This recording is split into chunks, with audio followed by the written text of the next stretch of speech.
afternoon, everyone. Coach Leach is at the podium. We'll go questions in the room first, followed by questions on the phone. So, Dale, why don't you get us started today? Mike, I know you're big on minimizing distractions. What's kind of been your experience with game day? Well, if I remember right, we beat #1 Texas on College game day. And I haven't kept track of it exactly, but I think game day was in Lubbock when we beat Texas when they were #1. But I think in that year we had more game days. Might have had it the next week when we beat Oklahoma State, and might have had it the following week when we lost to Oklahoma. So anyway. I mean, you've often talked about this student section being the best in the Pac-12. I mean, how cool is it for them to be able to experience something like this? And a lot of people have been itching for game day to finally come to Pullman. Well, I think it's pretty good. I mean, with the flag tradition that we have, I think that it's very important with that, and I think that it's overdue, and I think that we're certainly excited to have it, and our students are excited to have it. And, as a team, it's kind of business as usual, but I think it's a really good opportunity for our fans and a good showcase for our university and our team. Were you aware of the flag tradition before coaching in Pullman? No, but I had always seen, I wasn't aware that it was a specific, I didn't know how, all the details of how aggressively they did it and they worked it and they focused on the system that they had in place to do it and how many people were involved. I had no idea that. But I did know that you saw a Washington State flag up front there all the time. You talked about it being like business as usual, but like in terms of like the around town, is it like when your time in Lubbock, did you experience there was an extra jolt or an extra kind of pep in people's steps? I think the fans were really excited about it, and I think they have something before the game or something. I think everybody has fun, watching the broadcast and things. But yeah, no, the community was excited about it. Yep. When did you find out that they were coming on Saturday? When did I find out? Somebody texted a tweet or something. Somebody texted Kirk Herbstreit's tweet or something like that. So you found out when the rest of the world did. Yeah, pretty much. Yeah, somebody texted it, and then they did the thing, okay, here's this, and then they did, okay, is it a joke or is it for real? And then they say, oh, yeah, it's for real. And so then shortly after that, Bill texts me and says, game day's on. So they were all very excited about it, yeah, so that turned out good. But that's when I found out. There's been, so many times that this community's been disappointed thinking maybe game day is actually going to come. Seeing them actually come, how do you think that impacts everyone around here seeing that's finally going to happen?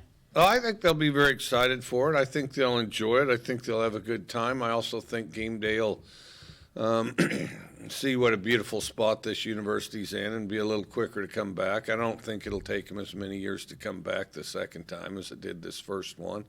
And, because they'll love all the really cool stuff that they get to photograph and their shots and everything. And then the game day environment, of course, at our place is outstanding and has been for a long time. So, yeah, and I do think they'll be back again. But I think everybody this first time out is, is definitely excited about it and has looked forward to it. And then also has campaigned for it as well. So. When you first came to Pullman and Stanford was starting more offensive linemen than we had healthy on our whole roster, and you kind of built this program from the ground up, is there an enhanced sense of pride that game day is coming under your tenure? I'd have to think about that one. I think we've grown as a team, though, so I think that part's good. I think we've grown as a team. I think we've improved as a team, and so I think that part of it's good. I think I haven't really thought about that specifically, but I did spend quite a bit of time trying to make sure that that we had at least as many offensive linemen on our team as Stanford had playing, and we did devote a great deal of time to making that happen and trying to ensure that. And it took a while, too. Do you think the upcoming events this weekend can help with recruiting by showing that Pullman's a great place to play football? Yeah, I think it's helpful. I think the promotion and attention is helpful. Yep. If it were up to you, who would you pick as the special guest picker? Who would I pick?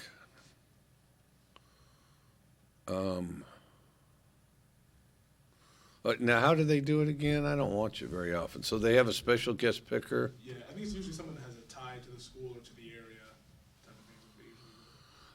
Shoot, the last time ABC did that, I had Donald Trump, and we beat Oklahoma on the last play of the game. And this, of course, was before he was president.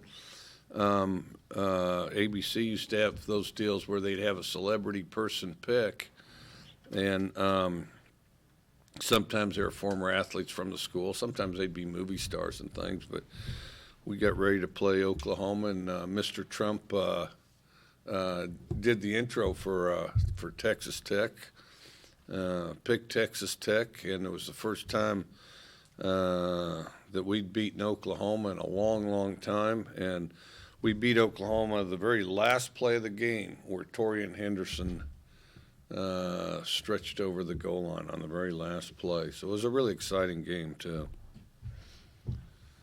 What do you think has made your team so successful against Oregon in the past seasons with your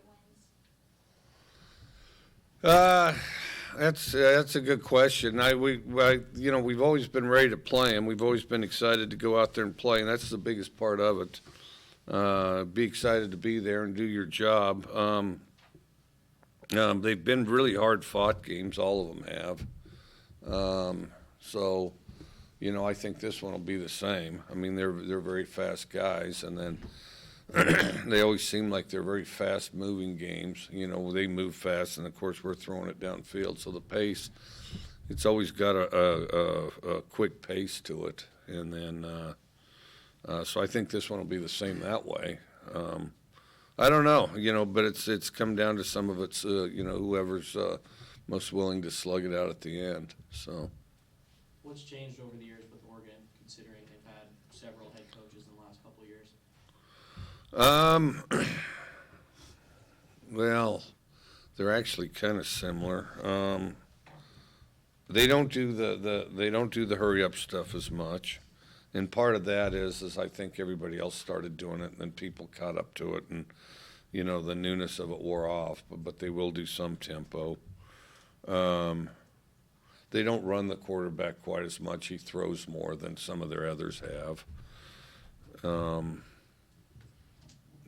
they're similar type of athletes. They a lot of team speed out there for them. They have a lot of team speed flashing around there. You talked a little bit about the quarterback. What have you seen on film of Justin Herbert?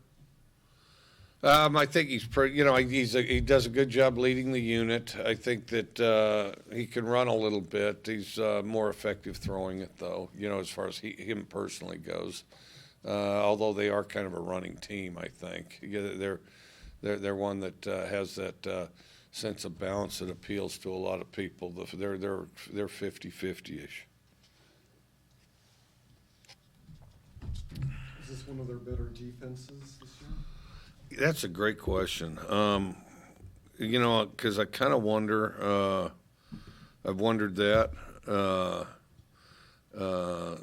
Because nobody was moving the ball against them on the ground early on, and then as they got into conference, then they started giving up more yards per play. So I don't know if that means that the competition raised, or if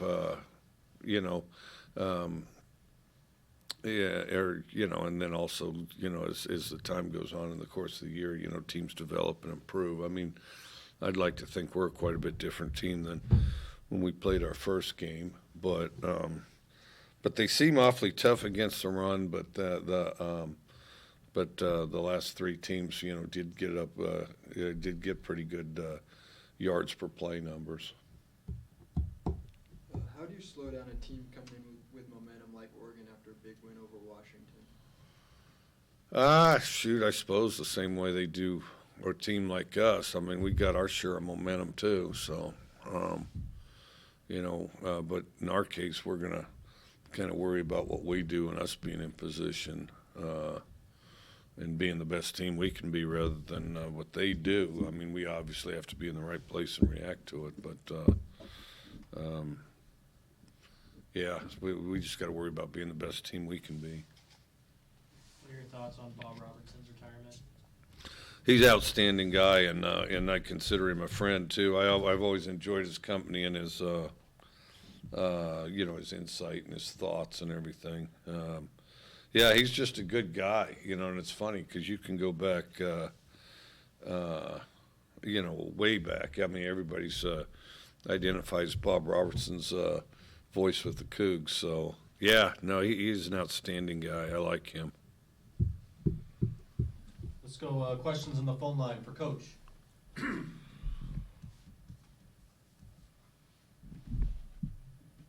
Any questions on the phone line for Coach? Coach Leach, this is James Creppy with the Oregonian. Looking at your passing stats and sacks allowed this year, I saw this huge drop in sacks allowed compared to past years. What's been the key to lowering that this year? I think that one is I think Gardner's really good in the pocket. I think also Coach Miller has done a really good job elevating the play of some of our offensive linemen and installing a few new guys in there and getting their skills and abilities out there on the field. But I think it's a combination of both. Gardner does a good job keeping it alive, and also he's got a good sense of when to throw it away and get rid of it or take off. Thank you. Yep. Other questions on the phone line for Coach?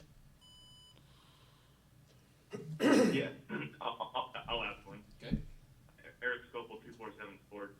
Curious, Coach, you've seen a lot of great quarterbacks in this conference during your time here. I wonder, where does Justin Herbert kind of rank in that, and does he kind of belong in that discussion as a possible top overall draft pick?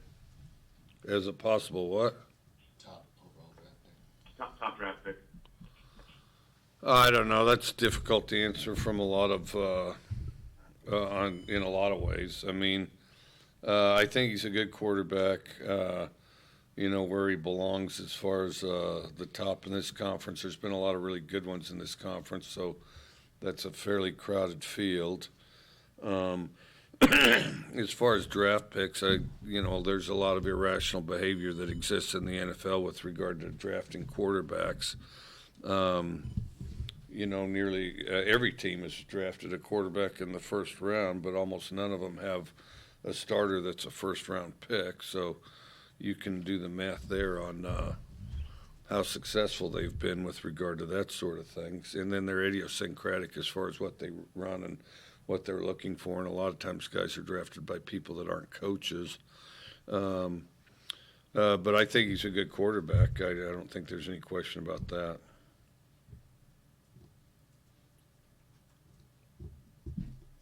Anything else on the phone line for Coach?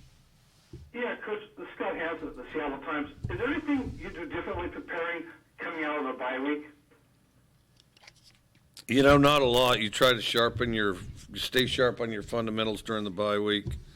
Try to get your guys freshened up a little bit, and then, but then after that, it's kind of, back to the regular practice week, back to the regular routine.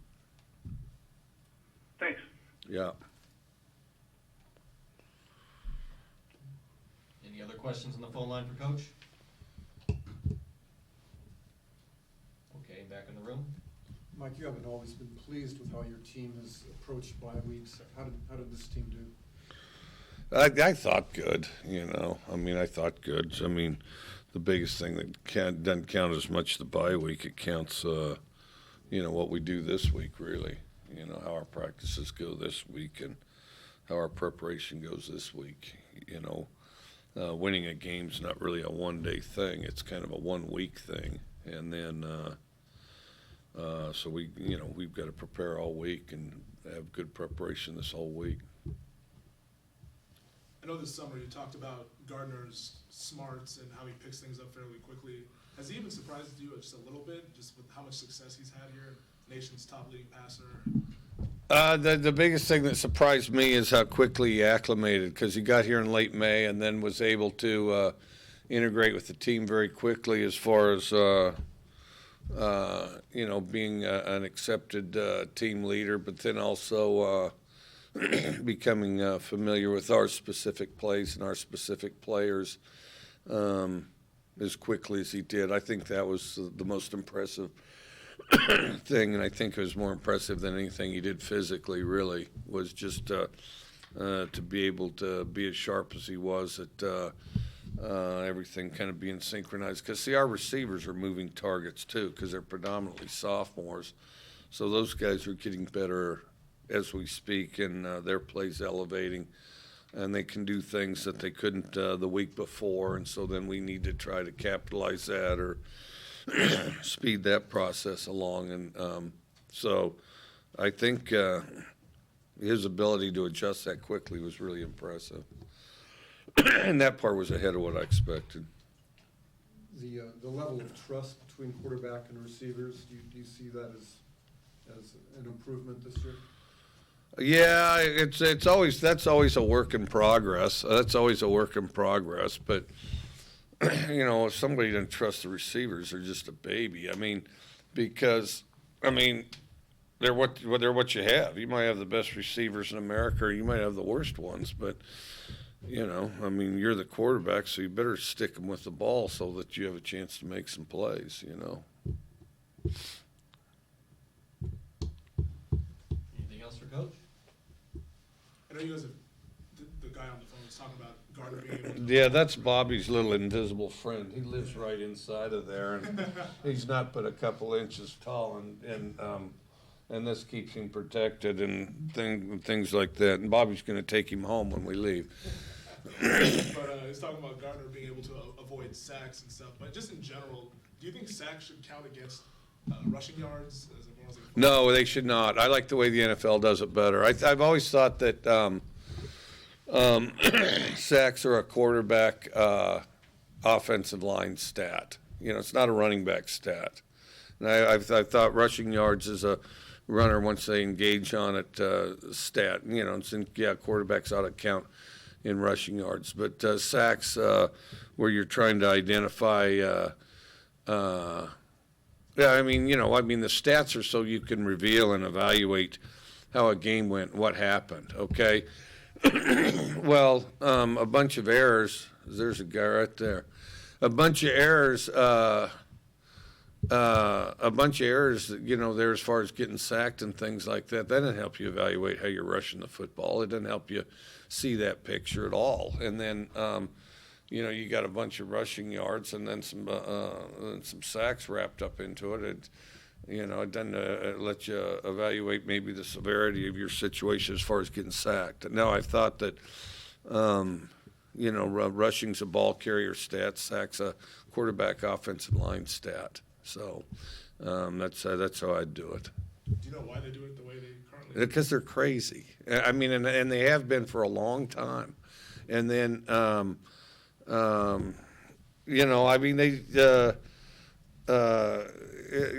it's like the quarterback efficiency rating. Okay, over my career, it's been explained to me about 3 times, and I briefly understand it. And then after that, it doesn't make any sense because that's useless. And it's utterly useless.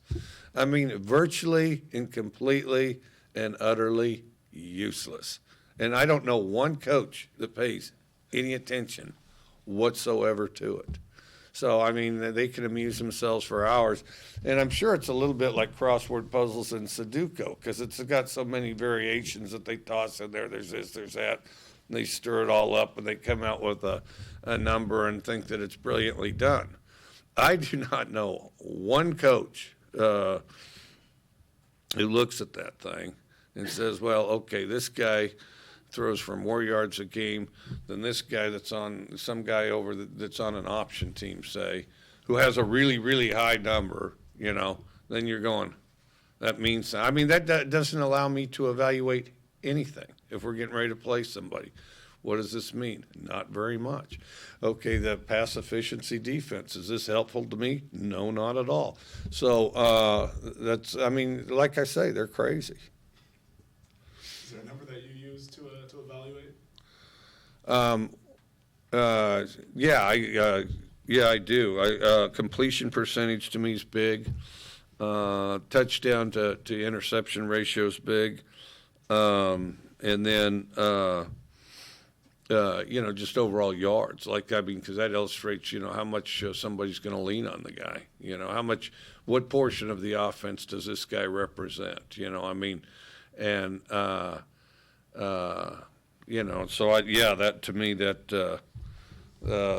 and I know that that's not real specific, and there's not really a specific way to do it because different offenses are different, I'd look at how much the guy throws for. I'd look at how much the guy runs for. If he doesn't run for very much, does he have a lot of, does he get sacked much? I'm trying to so that type of thing. This might be the best WSU-Oregon matchup since possibly 2014. Do you think you might dust off any old plays from the past and bring them with you? These guys are, it's a whole different staff, whole different everybody, And I think, and then, of course, their defensive coordinator was there last year. It'll be more of a look at last year, kind of what we did last year, and then try to get a sense of how they've evolved as a team between this year and last year, if there's much difference, philosophy-wise and things like that. And then, in what they've introduced this year. So it's kind of a homogenized version of last year and this year. Anything else for Coach? Last chance on the phone. All right, that's it. One more, Coach. Fan question of the week. The fans want to know, what is the best prank you've ever pulled off? Some can't be said. Best prank I've ever pulled, huh?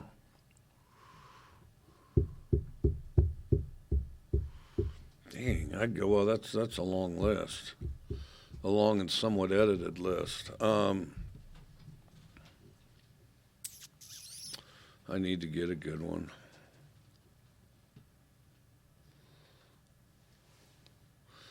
Well,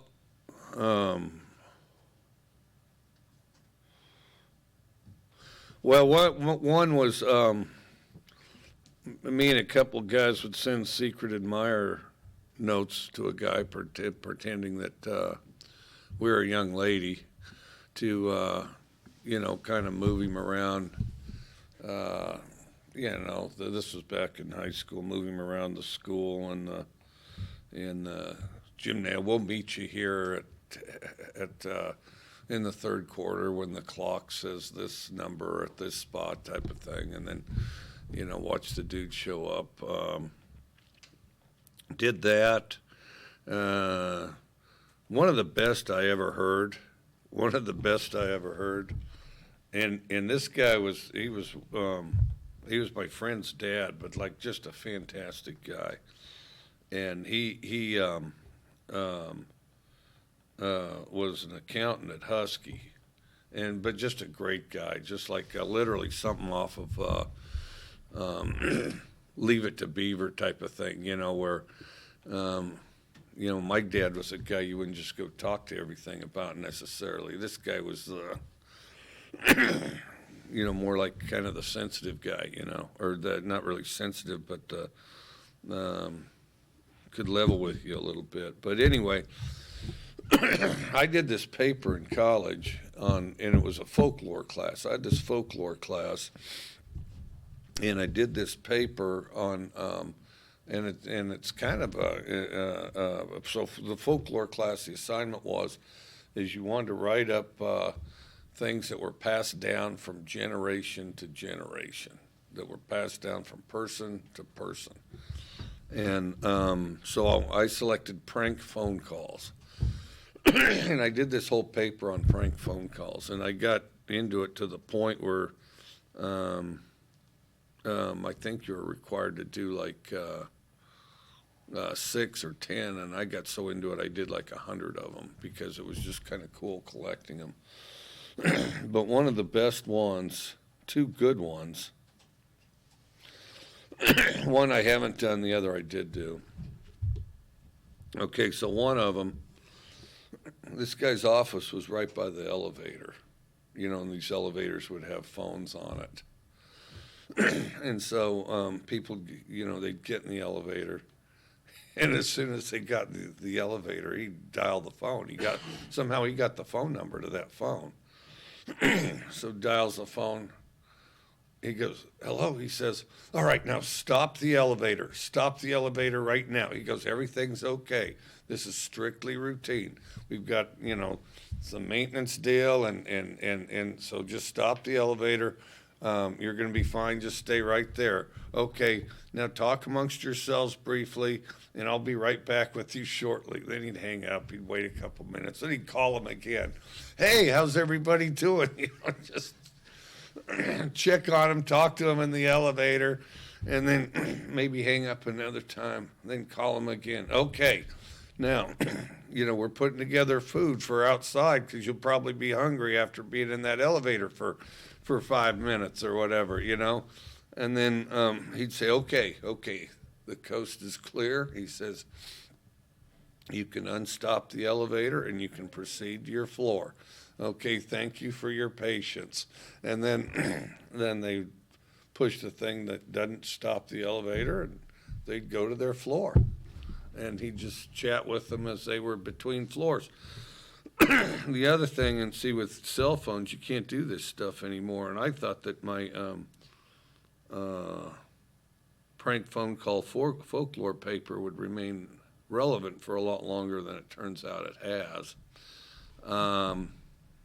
We used to call, and usually you'd call girls' apartments and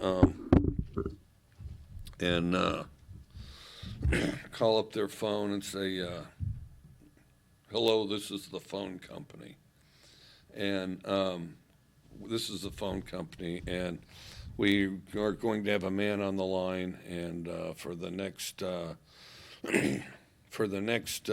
2 hours, please don't use your phone, because if you do, our man on the line could potentially get electrocuted. So no matter what, don't answer your phone. And we have a thing set so your phone shouldn't ring. So, and we'll come knock on your door when it's safe for you to use your phone again. Okay, and then laugh. Because, on the other end, she'd be going, oh, okay, well, it sounds serious. I mean, is our phone going to be all right? So it'd go. So then you'd wait a few minutes. And then, of course, you'd call their phone number and let it just ring and ring and ring and ring. And so then you'd usually want to do it with a group, and you'd find a guy with a really annoying voice. But you'd do it with a group, passing around the phone, because somebody had to man the phone, because sometimes this phone might ring, 40 times. And if it was one of those deals where then it would cut the line off, well, then you had to dial them right back, of course. And then so when somebody finally picks up the phone, you'd hear this sort of sheepish voice, hello, and then on the other end, you'd have the guy with a really annoying voice go, ah, ah, ah,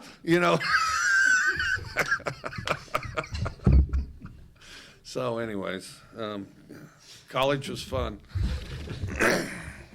All right, any other questions? Anything else for Coach? Yeah, and I wasn't the voice guy because my voice goes too low. You want somebody screechy. You wanted a dramatic electric shock deal going on there on the line. So. Thanks, Coach. All right, we'll see y'all. Keep wanting more. Yeah, got 'em.